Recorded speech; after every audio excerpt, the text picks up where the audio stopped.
Assalamualaikum warahmatullahi wabarakatuh. A'udzu billahi minasyaitonir rajim. Bismillahirrahmanirrahim. Alhamdulillahi rabbil alamin wa bihi nasta'in wa ala umuri dunya waddin. La haula wala quwata illa billahil aliyil azim. Amma ba'du.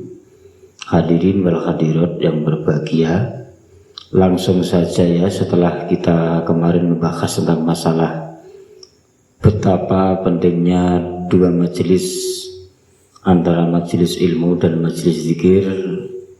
Dengan demikian kita tidak akan meninggalkan majelis zikirnya meskipun yang terpenting adalah majelis ilmu. Kemudian kemarin ada satu pertanyaan dari salah satu jamaah kita, kenapa di situ seorang muslim wajib menuntut ilmu? Saya ulangi lagi, kenapa seorang muslim wajib menuntut ilmu? Dan lagi pula, apakah ibadah itu membutuhkan ilmu seperti wudhu, seperti puasa, seperti haji, dan seperti zakat? Jadi pertanyaan-pertanyaan yang muncul seperti itu, kenapa orang muslim wajib menuntut ilmu? Kenapa kok wajib? Ya memang wajib, memang Nabi Muhammad telah bersabda seperti kemarin yang saya sampaikan, tolabul ilmi faridotun ala kulli muslimin wa muslimatin. Dan kenapa di situ orang Islam wajib menuntut ilmu?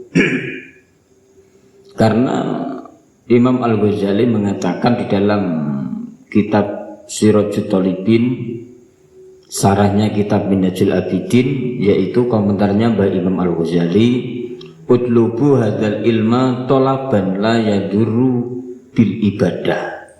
Memang kita disuruh untuk mencari ilmu agar kita tidak tersesat di dalam ibadah. Kemudian di dalam sarahnya itu diterangkan juga wa illa dakhala fil wa'idi asyadidi.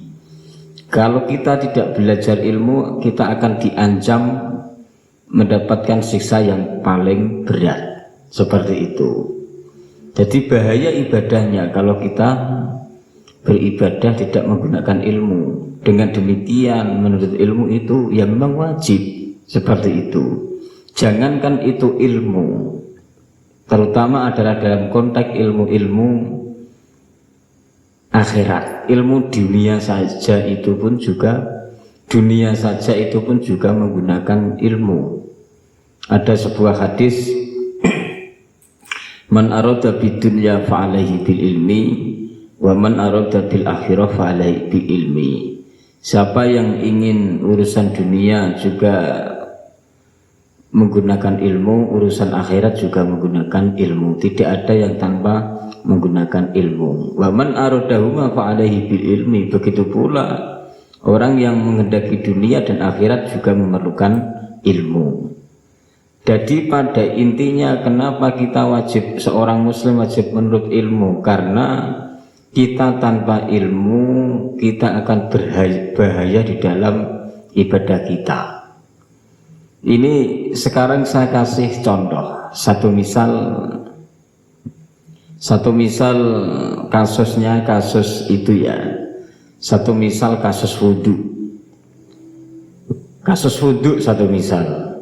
Ini tadi kan pertanyaannya kan seperti wudhu, kenapa butuh ilmu, seperti puasa butuh ilmu, seperti haji juga butuh ilmu. Ini satu misal wudhu. Jadi wudhu itu kan rukunnya salah satunya adalah harus niat.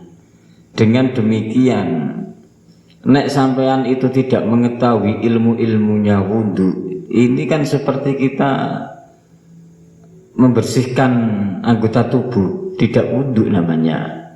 Dalam arti satu misal wudhu, gerakan-gerakan wudhu sama tidak wudhu itu sama. Maka dari itu seperti wudhu kok butuh ilmu? Ya memang butuh ilmu, karena alladzi yufarriqu bainal ibadah wal adah. Ketika Anda bersuci itu kebiasaan, tapi kalau wudhu itu adalah ritual-ritual yang khusus seperti itu. Begitu pula puasa dalam konteks ilmu tauhid ya. Kenapa puasa butuh ilmu? Ya memang butuh ilmu. Jadi kalau nggak begitu, Anda mengatakan puasa kemudian di dalam kamar Anda sedang makan pagi atau minum, kan tidak ada yang tahu. Karena kita punya ilmu, akhirnya oh nek ngono innallaha ya'lamu ma yusirruna wa ma yu'linun. Allah itu mengetahui apa yang kita samarkan, apa yang kita rahasiakan, dan apa yang kita tampakkan. Dalam arti apa? Ketika kita sudah mengetahui ilmunya innallaha ya'lamu ma yusirruna wa ma yu'linun, maka di mana saja kita tetap menahan lapar dan menahan minum. Seperti itu. Satu misal konteks puasa. Terus kemudian haji. Kenapa kita juga butuh ilmu seperti haji ya? Wah ini lebih berat kalau haji tidak diilmoni. Lah bedane opo? Wisata ambilane ibadah-ibadah khusus seperti haji.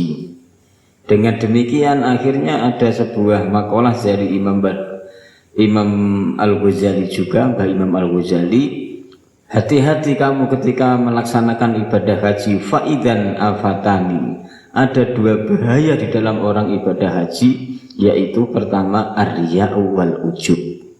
Dalam arti riya itu dia memamerkan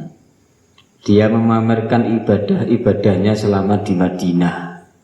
Saya di sana bisa ibadah full, teman saya tidak bisa beribadah. Saya di sana bermalam di Masjidil Haram, bermalam di dan lain-lain, sehingga hatinya itu ada riya. Dengan demikian satu misal haji juga butuh ilmu. Seperti tadi faidan afatani ar-riya wal ujub dan ujub. Tidak ada orang sedesa ini yang bisa seperti saya. Saya daftar 5 tahun sudah bisa berangkat. Memang saya itu hebat. Nah, kalau orang itu tidak mengetahui dalam konteks-konteks ilmu haji, maka orang itu akan masuk dalam jerumus yang namanya riya dan ujub. Seperti itu.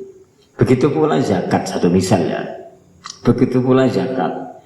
Zakat ini kan juga nun sewu, banyak tidak diketahui oleh kalangan-kalangan orang awam. Mengapa demikian? Karena kemarin ada juga yang bertanya, dia itu nggak tahu kalau ada zakat yang namanya zakat mal. Dikira orang Islam itu hanya wajib zakat fitrah saja. Ini kan repot juga. Maka dari itu mulai wudhu, mulai puasa, mulai sholat, mulai zakat, mulai haji memang harus dikawal dengan ilmu seperti itu. Dengan demikian dalam konteks dalam konteks zakat itu memang harus alladzi yufarriqu baina shadaqah wa zakat. Mana yang disebut itu sedekah dan mana yang itu disebut dengan zakat. Nah, seperti itu. Pada intinya banyak ilmu ya. Pada intinya itu carilah ilmu tanpa mengorbankan ibadah dan carilah ibadah tanpa mengorbankan